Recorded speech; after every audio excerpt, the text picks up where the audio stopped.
Hello and welcome back to Adam's Fam Anime. I am John and today I'm going to be reviewing One Piece chapter 1020. Now this chapter is titled in a similar fashion to the last few. It's another versus chapter. This time it is going to be Robin versus Black Maria. However, before that fight we need to address a couple other things. The first of which being the cover page, which is an image of Kiyoshiro eating his own hair. That is as boring as it sounds. I'm just going to go ahead and move on. And rightfully so, because we start this chapter off in a big way. The first couple panels immediately reveal Yamato's devil fruit name, and that would be the Ino Ino no Mi Model Makami. As expected, it is a mythical zone whose history is tied to Japan itself. And if you didn't know, the Makami is the deification of a Japanese wolf, which is now extinct. The Makami have traditionally been worshipped as a sacred beast, having eaten many people. In olden times, there was an old wolf of this breed that ate many people and was known for its ferocity. And this old wolf actually was present in the area of Asuka, which is in the Yamato province or present-day Nara prefecture. Anyways, the Makami was worshipped as a deity who would understand human words, know the nature of each human being, protect the good, and punish the wicked. The Makami was regarded as having strong power to protect people against evil, particularly against such hardships that is caused by fire and robbery. But as time would have it, the species slowly became extinct, and as humans moved into the mountains and attacks became much more common, the deification of this animal, or this wolf, decreased and eventually fell out of worship. So, as you can see, there's an interesting history behind the Makimi mythical Zoan, and a lot of that history and story is perfectly suited to fit Yamato in particular. So, within the first couple panels, that one word, Makami, shows off the level of writing talent that Oda has, and that with his foreshadowing skills, if we had really paid attention to Yamato's story and looked into Japanese folklore, we could have almost certainly guessed this devil fruit long ago. Anyway, going back to the chapter, we start off on the rooftop with Yamato and Kaido's fight actually being shown to us this time. And as Yamato warned us in a couple previous chapters that she is not on par with Kaido. She seems to be pretty spent and exhausted, while Kaido still seems like normal. And on top of that, it doesn't seem like he's holding back at all for his son.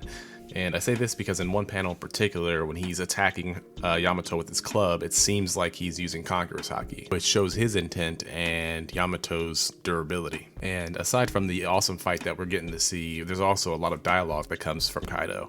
And the dialogue between him and Yamato, I actually enjoyed a lot. In it, he reveals that he had no intention on having Yamato consume the fruit, but since the Makami is Wano's guardian deity, and as such, Yamato is now expected to stand up and protect Wano for Kaido. To which she says, to hell with that, and instead opts to help the samurai protect Wano from Kaido. After that, we get a few amazing panels of a breath energy clash from Kaido and Yamato. Kaido's blast breath versus Yamato's divine glacial fang. Now that could be a mistranslation, I guess we'll see here in a day or two, but if it is an ice related mythical zone, I think that is probably about time that we saw one. And if Yamato continues with her or his intention on joining Luffy, that'd be an amazing power up for the Straw Hat crew. Anyways, that pretty much concludes the content that we get for Kaido and Yamato's fight for this chapter. And now we move on to the chapter's namesake, the fight between Robin and Black Maria. And assisting with the fight, we also have Brook, two snake smile users, and also the female who is one of the numbers. So the fight starts off with Black Maria using an illusion against Robin.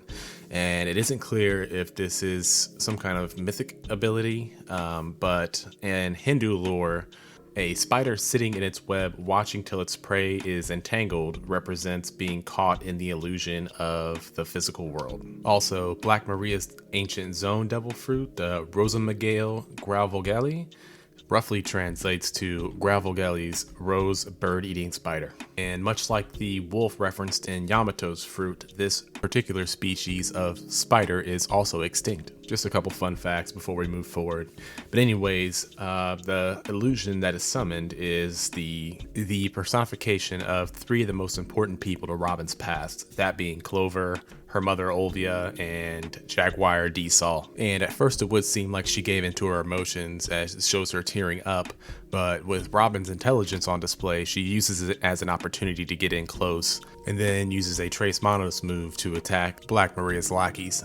Afterwards, Robin and Brooke take off and have some touching words to exchange. But Maria is closely behind them and she pulls out her weapon, Furisode Wanyudo, which when I first saw it a long time ago, I thought that it was a cool weapon that referenced a Japanese demon spirit. But funnily enough, we find out it's just a pug smile user running in a wheel that's creating the flames. Now, the image is funny enough, but I know for sure that once this is animated, it will be hilarious. But anyways, Black Maria uses her webs to attach herself to the ceiling, and then she uses the weapon to set the entire floor ablaze. And much like Black Maria's web, Robin responds by attaching herself to the ceiling using her devil fruit technique, Spider's Net. And her holding Brooke's body really gives him the opportunity to come in clutch, because he uses a move called Cold Soul to take out Wanyudo. And after that, Black Maria smashes the ceiling to knock Robin to the floor. And Brooke also clutches again by using a move to extinguish the flames before Robin can reach the floor. And after the flames are out, Black Maria starts to engage in some good old-fashioned trash talking. She tries to demoralize Robin and the Straw Hats, in particular Sanji, before Brooke agrees to leave Robin and Black Maria with their one-on-one, and he agrees to take on the remaining three. And before we leave this fight, we see that Robin is still rather resilient to Black Maria's mind games, as she preps up a move called Gigante Fleur, and the move seems to outsize Black Maria significantly, but we don't really get to see the conclusion of the fight, so I suppose maybe that'll be concluded in the next chapter. And in the final part of this chapter, we check back in with our protagonist, and we spend a little more time with Luffy than the past couple chapters. So we see that Luffy's in the Tokage port, and that Shinobu and Momonosuke actually landed in the same area thanks to Shinobu's kite. And she questions the Heart Pirates about finding Luffy underwater, and they mention again something about Luffy's maybe new ability where he can speak to people through his will. Still not clear on that. I'm sure we'll probably get some elaboration before the end of Wano. In either case, it seems like Oda intends on keeping Luffy on the bench for a while, since he apparently claims that he needs more meat. He's already cleaned out the Heart Pirates' food source, and it seems like Caribou is going to have to come in clutch. And then we get a scene with some feels about Momo mentioning the fate of Kinemon and Kiku before Luffy tells him to man up, so that way he can fly him up to Onigashima to finish the fight. And narratively, I think this works well because it gives Luffy some time to relax, and it gives us some time to keep up with the other side characters. Now, I'd hope that we can get a flashback with Kaido and Yamato, if at all necessary. It seems like the exposition with those two characters has been pretty on point for this last chapter or two. But with Momo taking Luffy up there in his dragon form, it also gives us an opportunity to see all the biggest players of this event in one place at the same time. And with all that being said, that concludes the chapter and my recap. So now we can move on to my chapter ratings for this week. And as always, I'm going to start with artwork, and this week I'm going to give the artwork an 8. Overall, the artwork has been very impressive, as most of Wano has been. I would say that last week's artwork probably might have been a little more on point than this one, but I think that mainly has a lot to do with the pacing and the speed of Black Maria, Robin, and Brooke's fight. So some of the panels weren't quite there, but overall, still an impressive artwork for this week.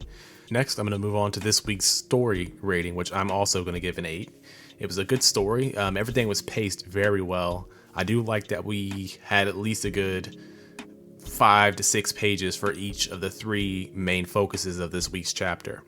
We had plenty of time with Kaido and Yamato, and then we had plenty of time with Robin and Brooke, and we had plenty of time with Luffy. And none of those 3 situations were resolved, but I felt we learned enough about those situations to not feel shortchanged. Plus, there's no break next week, as far as I can tell, so we can keep it up. And lastly, for this week's chapter, we're going to talk about the hype. I'm going to go ahead and give the hype rating for this week a 9. And I think that's well earned. The fight was amazing, in my opinion. We also got the fight between Kaido and Yamato, as brief as it was, also amazing. We got to learn the information about Yamato's mythical Zoan fruit, and we get to really set things up for the final conflict. It really seems like Yamato's starting to wind down, or that his loss is pretty much inevitable at this point. Also, Robin got the chance to flex her brain and her strength in this chapter, and I can't wait to see it animated.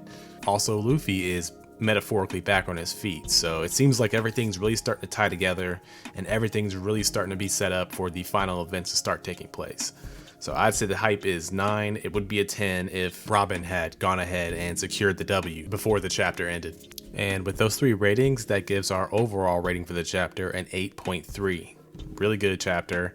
We got a good amount of action, a good amount of comedy, a good amount of setup, a good amount of information, and it's just nothing, like I said, nothing was really mind-blowing per se, but it was very entertaining. In particular, I like the devil fruit name drop we got today, also the illusion aspect of Black Maria's abilities. I'm also excited that we're not on break next week, since we get a chance to take some avenue, which Oda's left many open, to see some conclusions and some progress towards the final act of this Wano arc. Personally, I'm hoping we go down the Kaido route, at least the flashback route, where we can figure out why Wano was so important to Kaido and what in particular he was looking for when he decided to take over. I'm also curious to know as to why he doesn't himself just go ahead and take the lead in ruling the country. I mean, he's stronger than anyone else there. It's clear that he never really cared or respected Orochi for his power.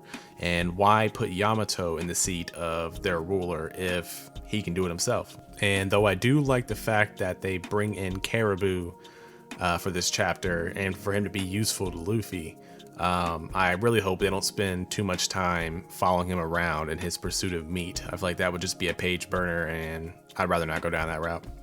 Anyways, that's been my rating and my recap of this week's chapter. So thank you guys so very much for tuning in this week. Please like, share, and subscribe if you enjoyed this content and want to see more like it. Also, comment down below if you guys want to discuss the chapter, or if you have any ideas or thoughts. But this has been John from Adam's Fam Anime, and I will catch you guys in the next video.